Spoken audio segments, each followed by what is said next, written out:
So, hi guys! So, ayan, mag-unboxing tayo ng cat treat ni Blue. So, ayan guys, ipapakita ko sa inyo kung ano yung ginagamit ni Blue na cat treat. So, ayan, nag-order ako ng 50 pieces. So, ayan. Ayan. Ito guys, charan! So, ayan guys, ang dami kong in-order para ni Blue. Ayan. Ayan na si Blue. Ayan si Blue guys, oh. Ayan. Hi Blue. Hey. Hey. Oh, antay ha. Unboxing muna natin. Pakita natin yung iyong. Ayan. Ito yung ginagamit niya guys. Ayan. Ito po yung kanyang ginagamit na cat treat. Pwede mo lang din to siyang buksan guys, and then ipapakain mo sa kanya. So ayan, Blo, halika nga Blo, sample ka dito Blo. Halika, halika. Hey, come on. Hey Blo, halika na. Oh. Dito.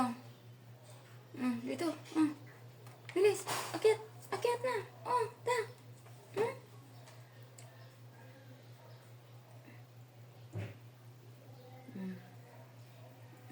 Na. Akyat. Ayan. Ayan guys.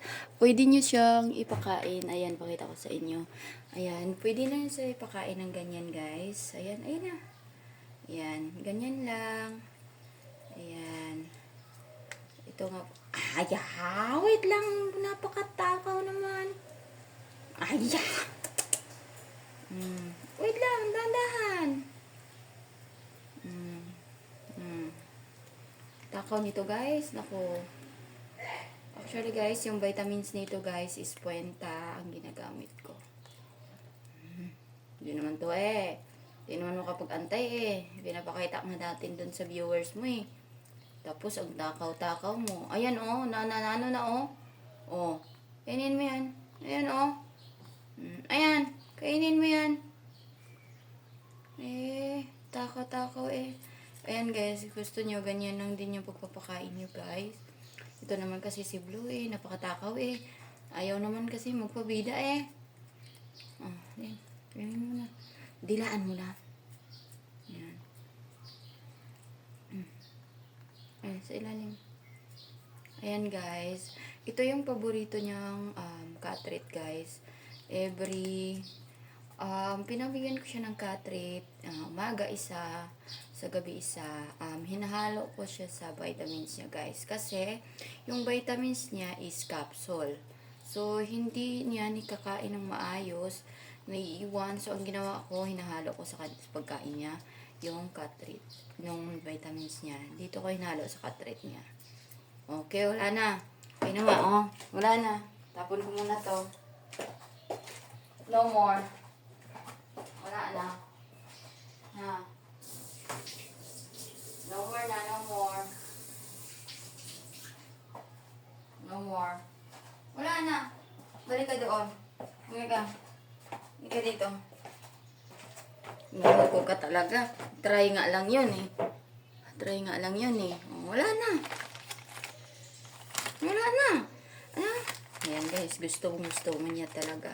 So, ito guys is, ang bili ko nito is 108 sa Orange app guys. Ito talaga yung, sige guys, ilagay ko na lang din yung link sa mahilig magpabigay ng cat treat sa inyong mga pusa. Ayan. Actually guys, meron akong ginamit niyang isa guys. Nagkamali kasi ako ng bili. Ito yun guys. Ito, pakita ko sa inyo.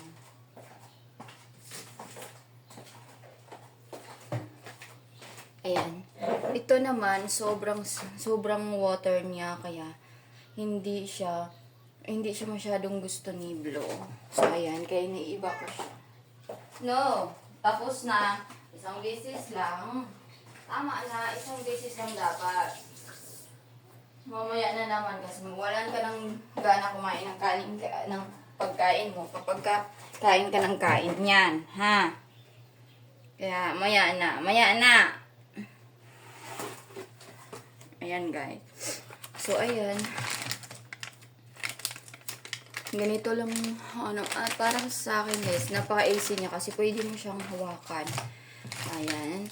Kasi minsan guys, kaya dati hindi ko siya binibigyan ng ganito kasi hindi naman talaga ako mahilig sa hayop or mag-alaga. Binigay lang kasi to sa amin guys. And then, parang nagustuhan ko na rin, alagaan ko na rin siya kasi parang naawa na rin ako sa kanya.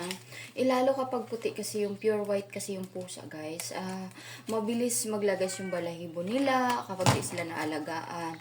And then, hindi ko rin siya laging nililigo guys at twice a month ko lang siya nililigo guys. And then, ayan, dito ko siya nilalagay guys. Yan yung lagayan niya. So, ito, minsan, tatlong piraso na ubos sa isang araw. Minsan naman, madalas, dalawa lang. Ayan. 50 piraso to in-order ko sa kanya, guys. Tama na. Balik ka na doon. Matulog ka na lang doon. Naman, tapos naman na. Oh, tapos naman na, Oh, tapos na, ha. Yan, guys. Matakaw kasi din talaga yan, guys. Pagdating talaga sa cat rate, matakaw yan. Ayan, pakita lang natin. Wala ko sinabing mukbangin mo. Hindi ka na agad.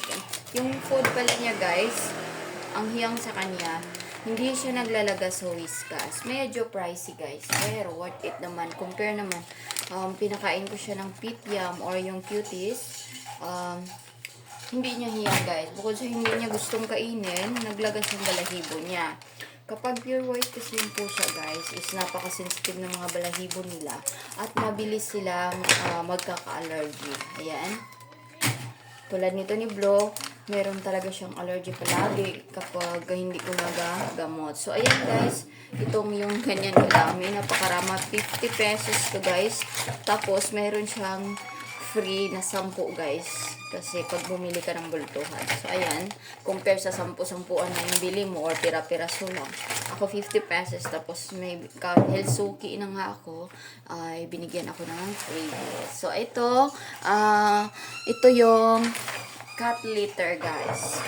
Dati, ang gamit ko is bentonite. So, dahil na-try ko nga itong dahil na-try ko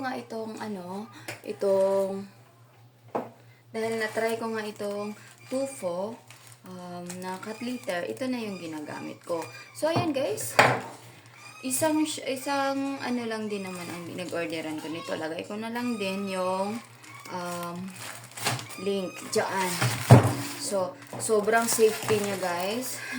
Ayan, balot na balot talaga. At secured na secured. Pakita ko sa inyo guys. Kaya sa shop na to, kudos din sa shop na to kasi nga, regular na rin akong customer nila for 2 years. Ayan. And then, hindi talaga nagbabago. Dati akong gumagamit ng bentonite. Ito. Pero, dahil nga, bentonite kasi kapag panay-ihi sila, natutunaw siya.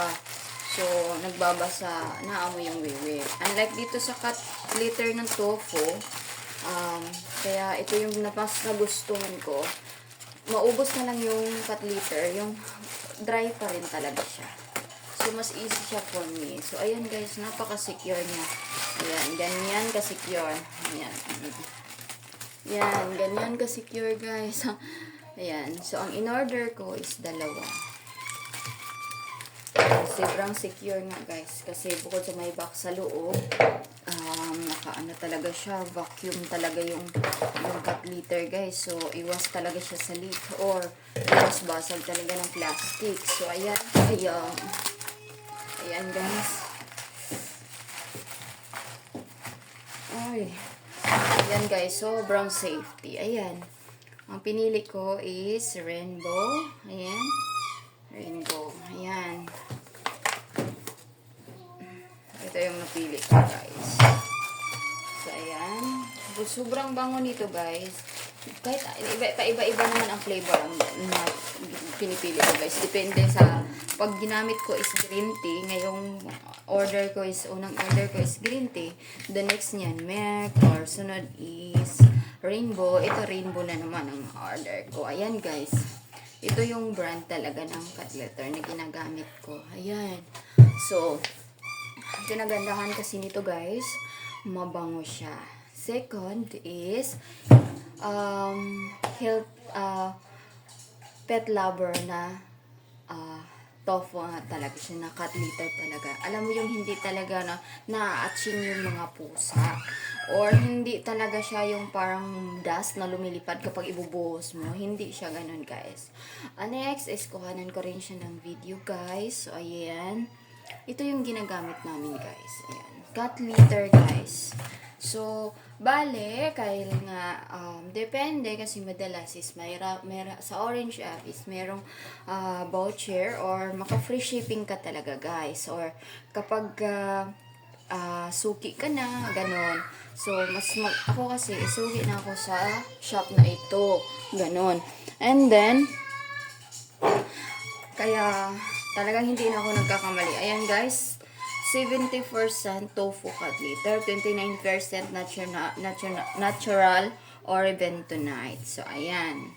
29% lang yung or bentonite niya, guys. So, kunting-kunti lang, more on tofu lagi siya. Kaya, napapansin ko, guys, so, mapapansin, papakita ko sa inyo, guys, ha, yung kunti na lang ngayon na bentonite ng pusa ko.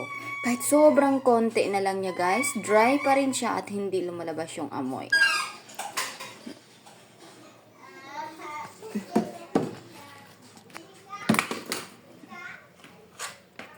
So, ayan guys, ito na yung pinakamaano niya guys. Pinakakunti niya guys. Ayan, dry pa rin siya and then, hindi pa rin na lalabas yung pinakaamoy niya. So, ayan, papalitan ko na siya. So, ayan.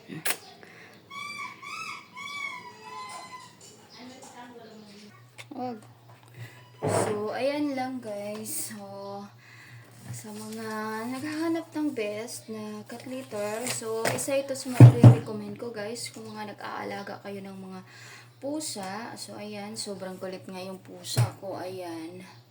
Isa lang yung pusa ko guys, pero apakahirap niyan alagaan guys dahil ang pure white kasi na pusa guys is sobrang sensitive nila guys. So, yun lang muna guys ang aking video. Sana medyo natuwa naman kayo sa mema ko na video. Maraming salamat guys sa panunood ng aking video na ina-upload para sa inyo. At kung bago kayo sa aking YouTube channel, ni Blue, please guys, help me to earn more subscribers dahil bago pa lang po ang aking channel.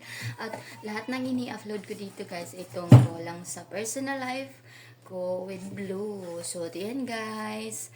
Thank you so much guys for watching. Please subscribe my YouTube channel guys. And then, hit the notification bell para mas updated kayo sa iba pang mga video about ni Blue. So, ayan guys. Anyway guys, si Blue pala ay malaki na siya nang ibinigay sa amin guys. So, ito yung kwento guys. Bigyan ko kayo ng kwento kung bakit pinakahit kong mag-alaga ng hayop pero nag-alaga ako ngayon. Kasi ganito yan guys. Meron akong anak na 5 years old. Ngayon ay nasa heaven na siya. So, konting kwento lang guys kung bakit yung ayaw ko sa hayop pero bigla akong nag-alaga. Itong pusa na to guys ay pagmamay-ari po ng kapitbahay namin. So, meron akong anak na nasa heaven na ngayon. 2 years na ang nakaraan ay gustong-gusto at mahal niya tong pusa ng kapitbahay namin. Ito yun si Blue guys. So, nung araw nang nawala yung anak ko guys, nalungkot si Blue, nagkasakit si Blue, hindi na siya kumain, puro na siya allergy, parang tamlay na siya ng tamlay. Siguro nga, namimiss niya yung anak ko. So, iyak lang daw siya ng iyak, sabi nung may-ari. So, sa bahay na yun ay nangungupahan lang kami at kapitbahay namin sila. Dahil nga lumipat na kami sa bagong bahay namin, makaraan ang ilang linggo, simula nung namatay yung anak ko, or nawala yung anak ko, di na daw mapakali itong pusa, hindi na daw kumakain. Sobrang tamlay na, nagka-allergy na. Iyak siya ng iyak, siguro hinahanap niya yung kaibigan niya. Actually guys, yung anak ko kasi guys, every morning, ito yung lagi niyang kasama. Pagkagaling niya school, lagi niyang kasama tong pusa guys. Lagi niya nilalaro, binivideo niya, sinasali niya sa TikTok niya. So, siguro ganun. Kaya, Nung lumipat na kami dito sa bago naming bahay, guys, ang nangyari, kinanta kami ng may-ari na baka kung gusto naming ampunin si Blo kasi nga nagkakasakit na, hindi nila alam kasi simula kasi nung araw na nawala yung anak ko, hindi na daw siya kumakain. So far guys, so ang ginawa guys is inampo namin si Blo. So pinalagaan namin kahit ayaw ko guys sa hayop talaga guys, lalo na sa balahibo guys, ayaw ko nun. So dahil nga yun nga na parang na-touch na rin ako na sige, alagaan na lang, ganun. So, ayun guys, parang na-addict na rin ako sa pag-alaga sa kanya. Vitamins, gamot, yung ganito guys, yung cat litter, yung food. Parang inaayunan ko na rin siya at binibilhan ko na rin siya. Yung parang, kasi isa lang yung anak ko guys, yung parang naging anak ko, yung pag-alaga sa kanya ng anak ko, parang ako na rin yung gumanap. Yung parang ganun guys. So, parang hindi ko na rin siya hinindian para alagaan ko na lang din kasi parang baka namimiss nga niya talaga yung anak ko. Kasi nung araw na yun guys, kahit ID lang ng anak ko guys, lagi niyang tinitingnan talaga. Lagi niyang nilalapitan.